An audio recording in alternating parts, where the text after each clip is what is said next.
So Tim, the climate now we're in, gosh, where are we? We're not even in the midst of this COVID thing, but we're in sometime in October timeframe. What has been the dynamic in the market that you've seen as you drive this initiative for one of the larger firms in the world in this space? You know, it's not really surprising, Joe, that during these times of uncertainty that we are definitely in, you know, my business, the interim business, has actually performed very well.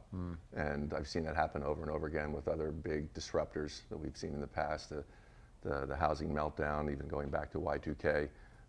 When things like that happen, when there's uncertainty, companies value interim. It makes sense for them to flex and use a higher percent of interim workers as part of their overall workforce, because it gives them more flexibility to respond to, you know, the changing dynamics of the economy and you know, COVID and everything else. So I'm not surprised that it's, you know, it's been a lift. Now it has varied from industry to industry. What industries do you find seem to be on the higher uptake side? You know, clearly healthcare, but even within healthcare, there are certain healthcare areas that have been dramatically impacted negatively by, you know, the elective surgeries, you know, for a long time were really put on hold completely.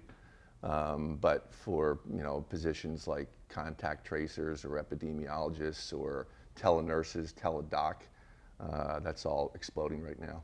And I don't think that's going to change. Are there any regions of the country that seem to be more friendly or less friendly to this type of contract worker? I know AB5 in California is getting a lot of press, both pro and con, depending on what side you're looking at.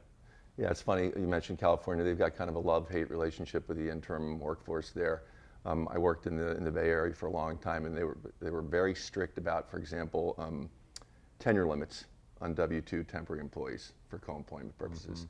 You couldn't work more than 18 months as a W-2 contractor at a client without being cycled out, because they were so concerned about, from the legal aspect of co-employment, going way back to the Microsoft lawsuit back in the 80s.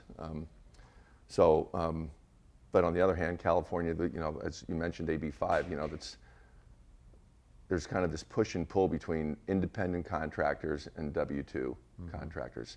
Like, for example, right, you know, there's somewhere in the neighborhood of 160 million employees, workers in the U.S. The true temp penetration rate, W-2 temps, is less than 2%.